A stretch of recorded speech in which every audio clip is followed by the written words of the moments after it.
भगवान विष्णु की उत्पत्ति कैसे हुई?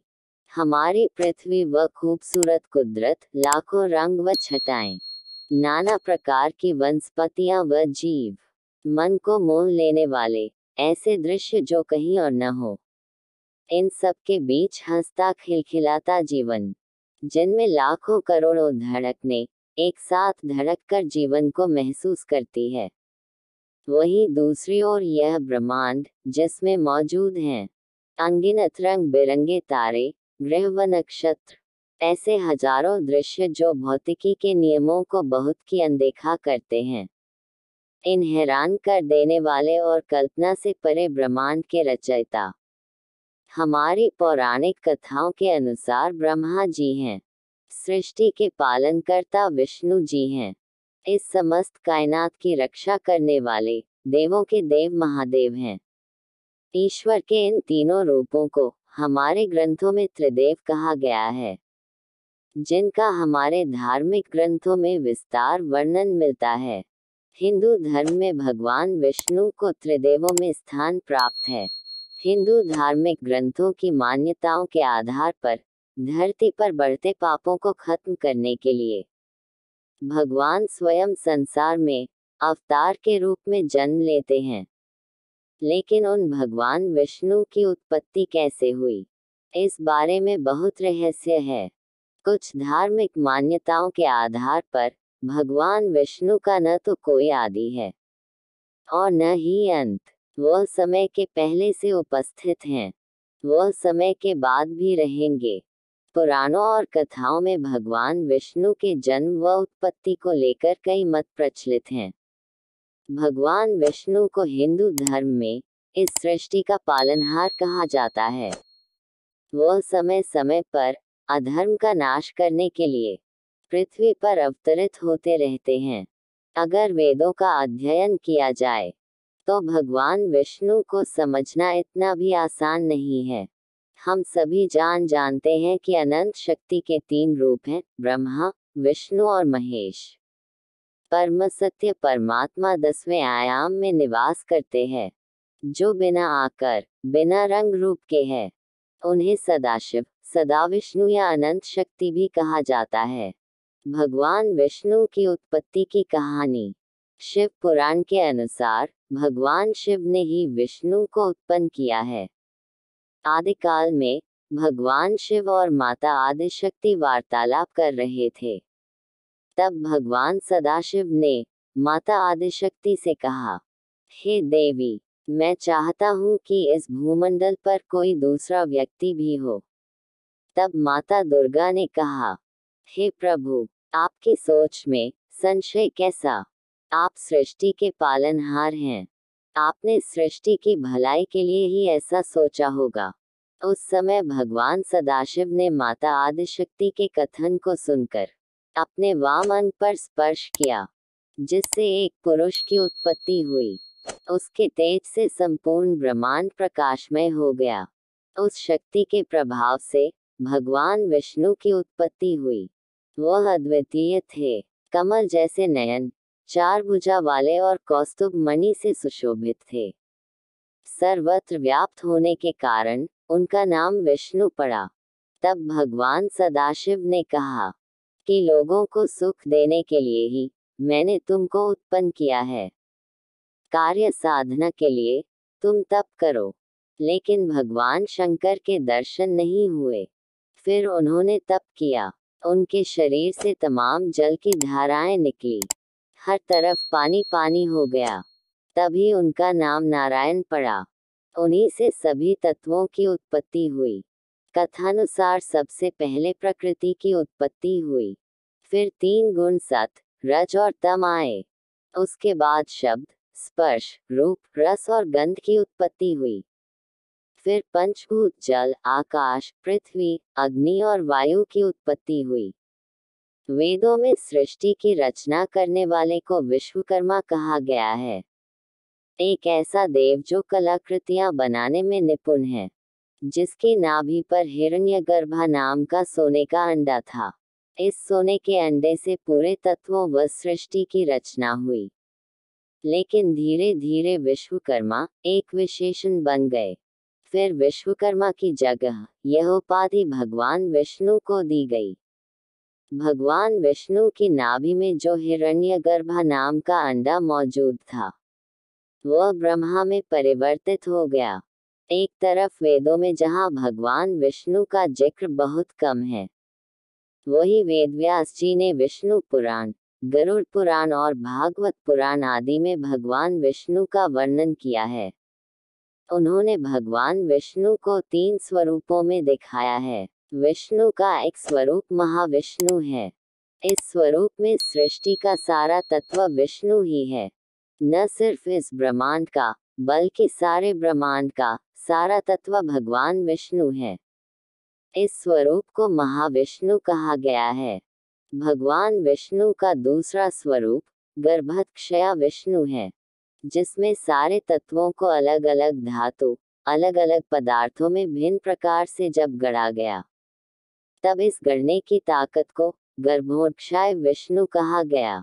भगवान विष्णु का तीसरा स्वरूप क्षीरोत्कर्षाय विष्णु है। इस स्वरूप में भगवान विष्णु सभी तत्वों के अंदर जाते हैं, उनके अंदर प्राण का संचार करते हैं, यानी विष्णु मैटर और एनर्जी दोनों ही हैं। विष्णु पुराण में विष्णु को काल भी कहा गया है। समय का प्रतीक भी विष्णु ही है। विष्णु को समझना आसान नहीं है। कौन बड़ा, भगवान शिव या भगवान विष्णु? परमात्मा अनंत हैं, केवल एक रूप तक, वह सीमित नहीं। भगवान शिव और भगवान विष्णु एक ही परब्रह्म परमात्मा के 2 रूप हैं। पुराणों में उस एक परमात्मा के अलग अलग रूपों को श्रेष्ठ बताया गया है, ताकि हम उनकी अलग अलग रूपों में की गई लीला के बारे में जान सके। एक ही परमात्मा है, जो अलग अलग रूपों में वास करते हैं। ये हमारे शास्त्र में वर्णित है। महाभारत का हरिवंश पर्व कहता है, रुद्रस्य परमो विष्णु विष्णुश्च परम शिव एकेव द्विधा भूतो लोके चरति नित्यश। अर्थात भगवान शिव के सर्वोच्च स्वामी भगवान श्री हरि विष्णु हैं। भगवान श्री हरि विष्णु के सर्वोच्च स्वामी रुद्र अर्थात भगवान शिव हैं। एक ही ईश्वर संसार में सदैव 2 रूपों में विचरण करते हैं। महाभारत के हरिवंश पर्व में ये भी लिखा गया है, शिवाय विष्णु रूपाय विष्णुवे शिवरूपिणे जन्मांतर न पश्येतेन तौदिशत शिवम शिवाय विष्णुरूप्या विश्वे शिवरूपिणे यथंतरम न पश्यमि तेन तौदिशाता शिवम। इसका अर्थ है कि भगवान शिव विष्णु के रूप में हैं, भगवान विष्णु शिव के रूप में हैं। इनमें कोई अंतर नहीं है। दोनों ही रूप शुभ फल प्रदान करते हैं। इस प्रकार कुछ लोग अज्ञानतावश परमात्मा के 2 रूपों में भेदभाव रखते हैं। इसी अज्ञानता को दूर करते हुए इसे 2 उदाहरणों से समझते हैं, जो हमारे शास्त्रों में वर्णित हैं। पहला उदाहरण, ब्रह्मा जी के पुत्र दक्ष ने मां आदिशक्ति भवानी को प्रसन्न किया, फिर वरदान के रूप में उनसे पुत्री रूप में जन्म लेने को कहा। मां भवानी ने ऐसा ही किया। सती अर्थात मां भवानी, जो पार्वती के अवतार में थी, उन्होंने भगवान शिव से विवाह किया।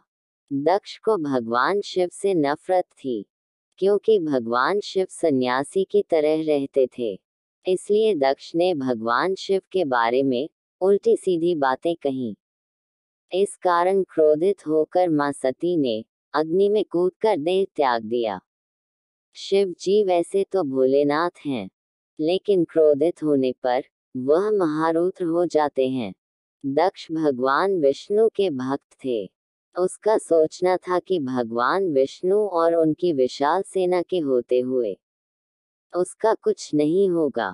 भगवान शिव ने तांडव नृत्य किया, अपनी जटाओं से एक बाल निकाला, उसे जमीन पर पटक दिया, जिससे उनके प्रतिरूप वीरभद्र प्रकट हुए। वीरभद्र ने दक्ष की पूरी सेना का संहार कर दिया। तब भगवान विष्णु ने भी अपने भक्त की रक्षा का प्रयत्न किया, लेकिन वीरभद्र नहीं रुके। भगवान विष्णु भी वहां से चले गए। क्योंकि अगर वह वीरभद्र से लड़ते तो सृष्टि का अंत हो जाता है। क्योंकि भगवान श्री हरि विष्णु व भगवान शिव के रूप वीरभद्र दोनों ही परमात्मा के रूप हैं। वीरभद्र ने दक्ष का सिर धड़ से अलग कर दिया। हालांकि भगवान शिव भोलेनाथ हैं, इसलिए उन्होंने दक्ष को एक और अवसर प्रदान किया, उन्हें पुनः जीवित कर दिया। दक्ष को समझ में आ गया कि वह अहंकारी हो गए थे, वह शिवद्रोही हो गए थे। फिर उन्होंने आगे चलकर भगवान शिव की भक्ति करना शुरू कर दी। वह समझ गए कि शिव और विष्णु एक ही है। दूसरा उदाहरण, जैसा कि हम सभी को ज्ञात है, रावण शिव का परम भक्त था, लेकिन वह भगवान श्री हरि विष्णु से लड़ाई कर बैठा। भगवान श्री राम जी की पत्नी सीता, जो लक्ष्मी का अवतार थी, उनका हरण कर लंका में ले आया। जिस प्रकार दक्ष ने भगवान शिव के लिए अपशब्द भगवान विष्णु के नारायण व हरि नाम का रहस्य। भगवान विष्णु की पूजा हिंदू धर्म में सबसे ज्यादा होती है। कोई उन्हें विष्णु के रूप में पूजता है तो कोई उन्हें कृष्ण व राम के रूप में पूजता है। धर्म की रक्षा के लिए भगवान विष्णु ने कई अवतार धारण किए। पालनहार भगवान विष्णु के सबसे बड़े भक्त नारद मुनि उन्हें नारायण के नाम से बुलाते हैं। इसके अलावा उन्हें भगवान अनंत, सत्यनारायण, लक्ष्मी नारायण, शेष नारायण इन सभी नामों से भी बुलाया जाता है। मूल बात यह है कि इन सभी में नारायण जुड़ा हुआ है। एक पौराणिक कथा के अनुसार जल के देवता वरुण का जन्म भगवान विष्णु के चरणों से माना जाता है। इसके साथ ही देव नदी गंगा, जो कि भगवान विष्णु के चरणों से निकली हैं, इसलिए उन्हें विष्णुपगा या विष्णुपति के नाम से भी पुकारते करते हैं। भगवान विष्णु का जल में वास है। भगवान विष्णु का शयन समुद्र में बताया गया है। इसी कारण इनका नाम जल के आधार पर नारायण पड़ा। अतः नारायण का अर्थ जल में रहने वाले देवता है। भगवान विष्णु का हरि नाम इसलिए पड़ा क्योंकि हरि शब्द का अर्थ है जो कि मन को हर ले। अपनी मनमोहक छवि से भगवान विष्णु मनुष्य के सभी पापों को हर लेते हैं, इसलिए भी उन्हें हरि के नाम से बुलाया जाता है। भगवान विष्णु के पास सुदर्शन चक्र कहाँ से आया? भगवान विष्णु के अस्त्र शस्त्रों में सुदर्शन चक्र को सबसे ज्यादा प्रभावशाली माना गया है। ये तीनों लोकों में सबसे ज्यादा शक्तिशाली माना गया है।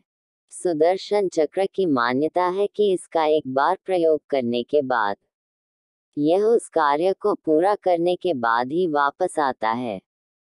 क्या आप जानते हैं कि यह शस्त्र विष्णु भगवान के पास कहाँ से आया? पौराणिक मान्यता के अनुसार एक बार भगवान विष्णु भगवान महादेव की पूजा के लिए काशी गए थे।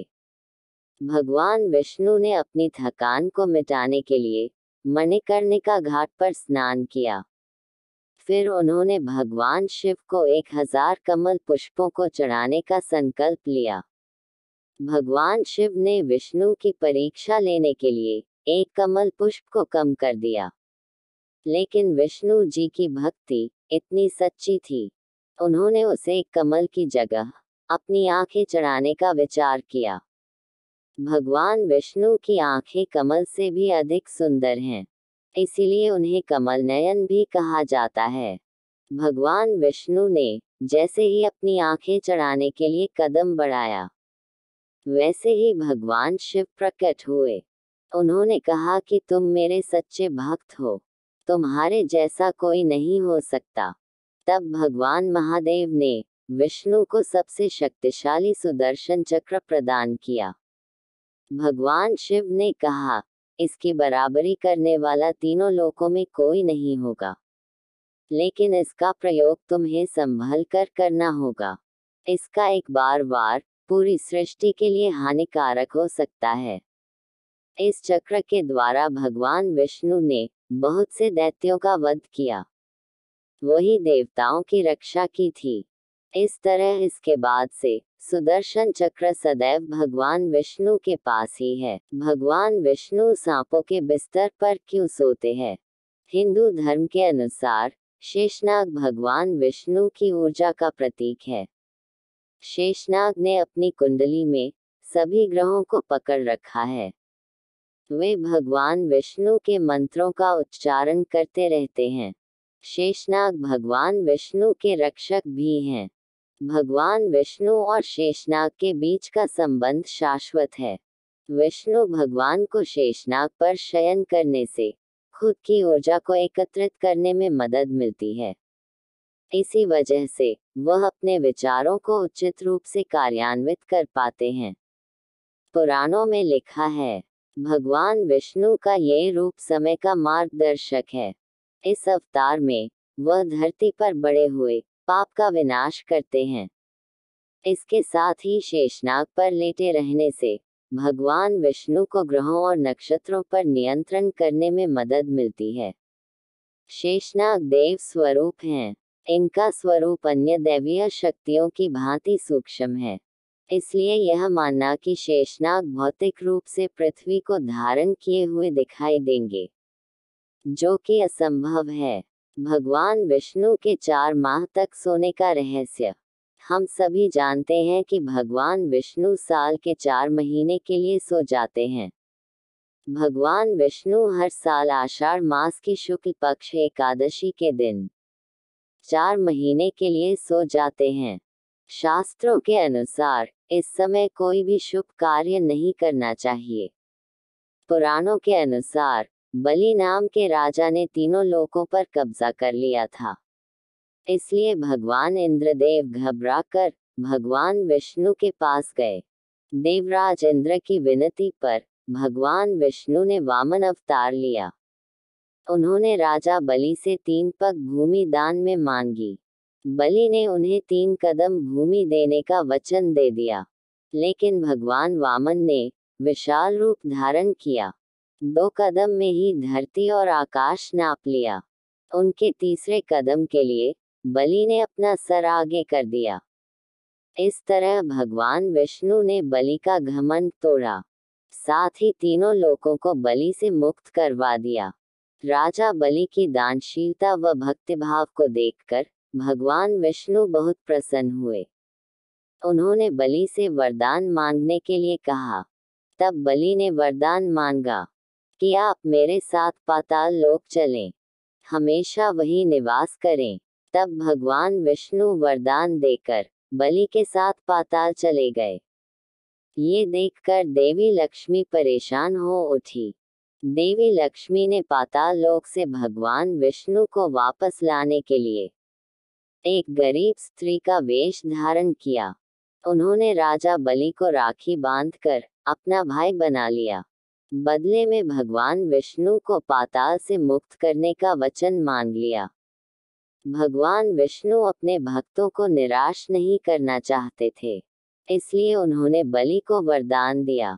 वह हर साल आषाढ़ मास की शुक्ल पक्ष एकादशी से कीर्ति शुक्ल एकादशी तक पाताल लोक में रहेंगे। यही वजह है कि भगवान विष्णु इन 4 महीनों में योग निद्रा में रहते हैं। उनका वामन अंश पाताल लोक में रहता है।